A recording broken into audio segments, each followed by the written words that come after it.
자소서에는 학문적으로 재미있는 학생의 이야기가 담겨야 한다. 정량과 정성이란 말이 있습니다. 수시종합을 이해하기 위해서는 반드시 짚고 넘어가야 하는 두 단어죠. 정량이란 숫자로 표현할 수 있는 학생의 스펙. 예를 들자면 1등급, 2등급, 여러분들 좋아하는 100점, 50점, 60점. 한편 정성이란 단어는 평가자의 이해와 해석. 그렇다면 정성적 평가란 무엇일까요? 오늘 강의의 핵심은 이 정성이란 말의 의미를 학생 혹은 학부모의 관점에서 벗어나 입학사정관의 관점에서 한번 들여다보는 겁니다. 상상을 좀 더 쉽게 하기 위해서 여러분 앞에 3개의 모니터가 있다고 가정해 봅시다. 첫 번째 왼쪽 모니터에는 학생부, 정량적인 자료들, 중간에는 자소서가 있다고 상상해 보죠. 그리고 맨 오른쪽 모니터에는 추천서, 학교 정보와 같은 여러 가지 기타 등등의 자료가 있다고 가정해 봅시다. 정성적 평가란 무엇이냐? 별거 없어요. 30분간 주어진 장소에서 주어진 자료를 모니터 앞에서 검토해야 하는 입학사정관이 느끼는 감정 상태입니다. 그걸 정성적 평가라고 해요. 왜냐하면 정성적 평가란 평가자가 느끼는 이해와 해석이잖아요. 저는 이 감정 상태, 심리 상태를 직설적인 단어로 표현을 해보고 싶습니다. 재미라는 단어죠. 주어진 30분 동안 평가자가 재밌으면 합격. 그렇다면 입사관은 무엇에 재미를 느낄까요? 여러분들 원론적으로 대학은 직업인 양성소 아니에요. 죄송합니다. 연봉 스펙 많이 벌려고 가는, 직업인이 되려고 가는 곳이라고 볼 수가 없어요. 대학은요, 세상의 모든 비밀을 밝혀낼 수 있는 진리, 학문을 탐구하는 곳이다. 보편적 진리에 도달하기 위한 곳이다. 빨리 얘기하면 진리 양성소입니다. 직업 양성소가 아니고요. 학교의 주인이 누구냐고 묻는다면 아마 대학 총장은 내가 주인이야 라고 대답할 것 같고요. 학생들은 학생이 주인이야 라고 이야기할 것 같습니다. 그러나 둘 다 정답은 아닙니다. 왜냐하면 대학은 학문이 주인인 곳이기 때문이죠. 여러분, 이게 왜 대학이 진리를 탐구하는, 학문을 탐구하는 전당이라는 사실이 왜 중요하냐면요, 입학사정관이 느끼는 재미가 무엇인지를 이해할 수 있기 때문입니다. 입학사정관은 대학생을 뽑는 사람이고요, 대학은 학문을 하는 곳이고요. 따라서 입학사정관이 느끼는 재미란 학문적 재미를 의미하게 됩니다. 오늘은 학문적 재미의 조건에 대해서 살펴보도록 하겠습니다. 먼저 형식적인 측면, 그리고 내용적인 측면, 그리고 관찰자의 기본적인 태도, 시점에 대해서 3가지에 대해서 알아보도록 할게요. 먼저 자소서의 형식, 서사 구조에 대해서 알아보도록 하겠습니다. 학생들 다시 모니터 앞으로 되돌아가 봅시다. 입학사정관이 됐다고 다시 생각해 보세요. 여러분들 어떻게 30분 동안 자료 검토하겠어요?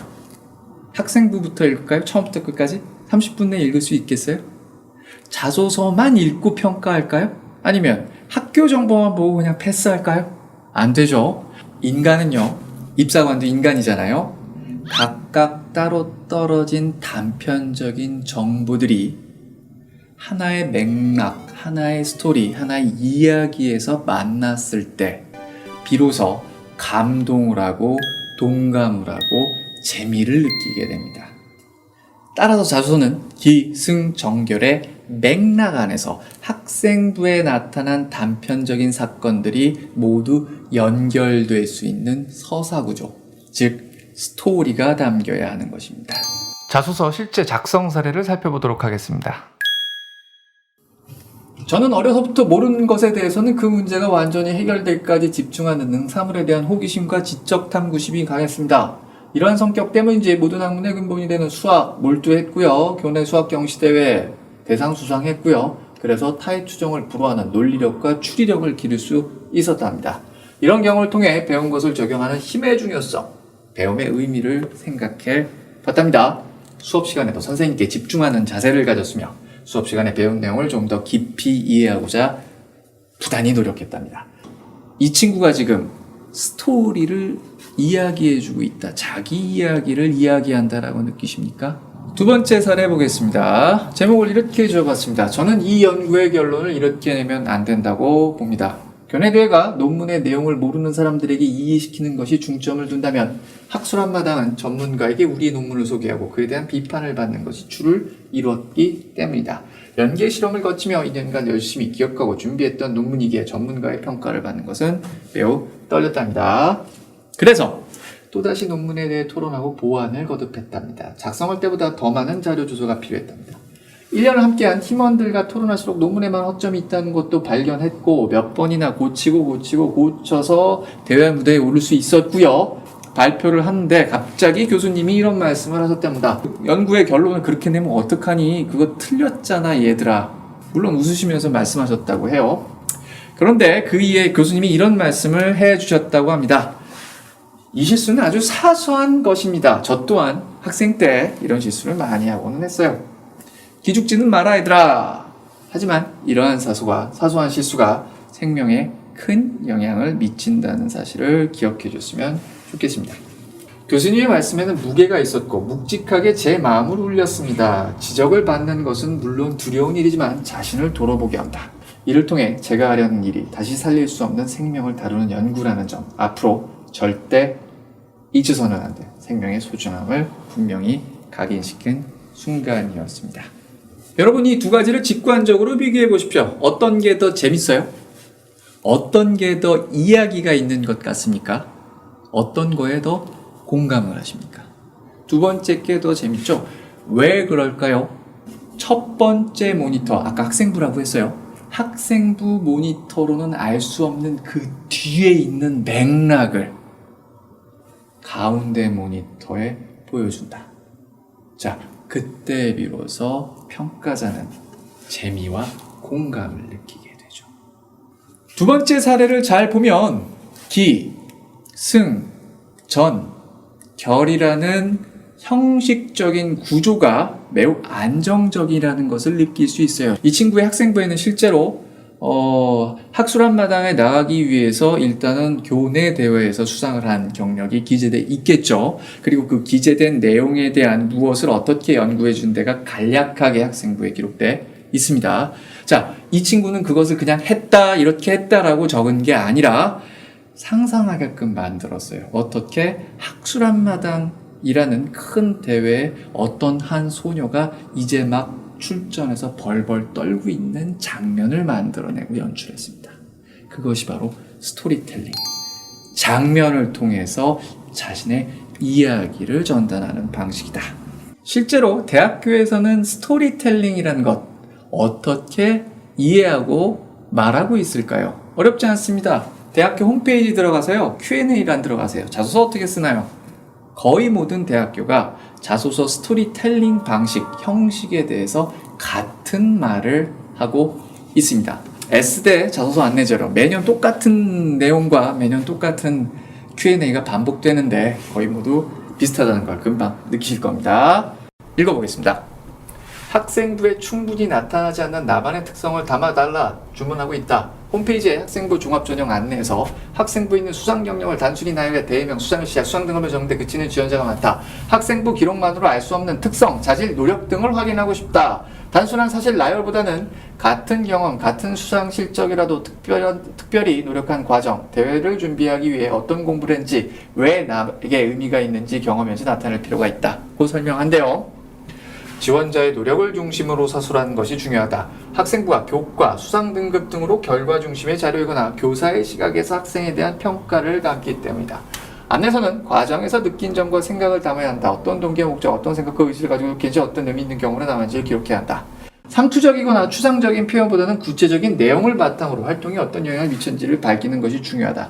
단순히 열심히 했다, 반장 역할을 잘했다는 문구는 설득력을 가지기 어렵기 때문이다. 쭉 있는데 이거 한번 쫙 다 읽어보세요. 그리고 이렇게 썼다고 가정해 봅시다. 여기 있는 걸 전부 다 나열했다. 물리적으로 1000바이트 안에 이거 다 쓰는 거 가능해요? 불가능하죠. 지금 이 안내 자료에 나타난 건 뭐냐? 결국 이 말입니다. 첫 번째 모니터 학생부라고 했어요. 학생부 뒤에 있는 이야기를 끄집어내서 가운데 모니터에 좀 적어주세요. 즉, 첫 번째와 세 번째 모니터를 연결시켜줄 수 있는 징검다리를 만들어달라. 이야기를 담아달라. 너만의 이야기를. 그게 바로 스토리텔링의 의미가 되는 겁니다. 두 번째는 내용적 측면에 대해서 살펴봅시다. 과연 무엇을 적어야 되는가? 대학은 진리를 탐구하는 곳이고 입학사정관은 학문적 재미를 추구한다. 여러분, 학문은요, 사실은 성찰, 반성적 성찰의 방법론이다라고 이야기할 수 있습니다. 어떤 학자든지 이론서를, 실제 원서를 읽으면 정답을 내려놓고 출발하지 않습니다. 따라서 자소서에 여러분들이 반드시 담아내야 할 내용은 바로 학문적 반성 혹은 성찰의 내용이어야만 하죠. 대부분의 학생들이 공부를 하고 나서 너 도대체 뭘 느꼈냐라고 물어보면 대부분 똑같은 얘기를 해요. 성적이 올라서 자신감이 생겼고 나는 잘한다고 느꼈습니다. 생각해 보세요. 그것이 과연 학문적 성찰의 내용인지, 그거 학문적으로 재밌는지 한번 생각해 보라는 겁니다. 사례 들어가겠습니다. 사실은 이거 같은 친구가 쓴 거예요. 이 친구가 서울대 역사학과 갔는데 저는 국어 영역에서 문학 부분에 많은 어려움을 겪었어요. 친구들 앞에서 발표하기도 하였고 이를 통해 당시 사회상을 더 심도 있게 할 수 있었고 자연스럽게 역사를 흡수할 수 있게 하였다. 그리고 국어 역사라는 두 마리 토끼를 한 번에 잡을 수 있었습니다. 여러분, 학문적 성찰이란 무엇일까요? 적어도 내가 공부를 했는데 성적이 올랐고 두 마리 토끼를 잡았고 그래서 나는 자신감을 얻었다라고 얘기하는 게 과연 학문적 성찰이라고 얘기할 수 있을까요? 첨삭 후 어떻게 달라졌는지 보겠습니다. 농악 봉기에 대한 관한 책을 읽게 되고 결국 결론적으로 자기가 살고 있는 동네의 민족, 종교, 일본 그리고 그런 것들이 역사적 소용돌이에서 만나는 지점에 대해서 목격하게 됐답니다. 결론적으로 그렇게 논문을 쓰기 시작했답니다. 논문을 쓰면서 이 친구가 느낀 건 시와 역사 두 마리 토끼를 잡은 게 아니고요. 성적이 올라서 자신감을 갖게 된 것도 아니고요. 이 친구가 느끼고 배우고 성찰한 것은 이렇게 적혀 있습니다. 작은 시골 마을로만 치부해왔던 제 자신을 되돌아보게 되었습니다. 역사적으로 의미를 지닌 지역이 최근 들어 많이 쇠퇴한 모습에서 아쉬움을 느끼기 시작했습니다. 동학과 관련된 사료를 찾던 중 흥미롭게 동학이 영학당의 특권을 이용하기 위해 영학당의 타료를 빌려 쓴 것일 뿐 내실은 그대로 동학이었다는 점을 알 수 있었기에 이런 것들을 또 여러 가지 보고서를 통해 작성하기 시작했습니다. 여러분, 자소서는 맥락이 담겨져 있어야 되고 그 맥락은 학문적 성찰의 내용이 담겨져 있어야 됩니다. 따라서 자소서에는 반성의 목소리가 공부를 했기 때문에 공부를 한 사람으로서 학생으로서 느낄 수밖에 없는 반성의 성찰의 내용이 담겨져야 되는 것이죠. 마지막 세 번째 요소, 학생다움에 대해서 알아보겠습니다. 자소서를 쓰다 보면요, 선생님 입장에서 자소서를 읽다 보면요, 되게 학생들이 자신이 어떤 사람인지 자신의 본분을 잊어버린다는 느낌을 받곤 합니다. 왜냐하면 여러분, 학생부는 누구의 관점이에요? 평가자의 관점이죠. 선생님이 바라보는 여러분입니다. 자소서는 1인칭 주인공 시점입니다. 3인칭 관찰자 시점이 아니에요. 그런데 여러분들이 본분을 잊어버린다라는 이야기가 무엇이냐?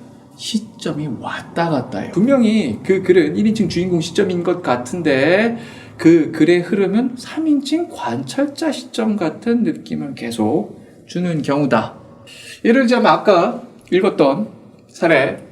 교내 수학 경시대에서 3년 연속 대상 수상하면서 타의 추정을 불허하는 논리력과 추리력을 기를 수 있었다.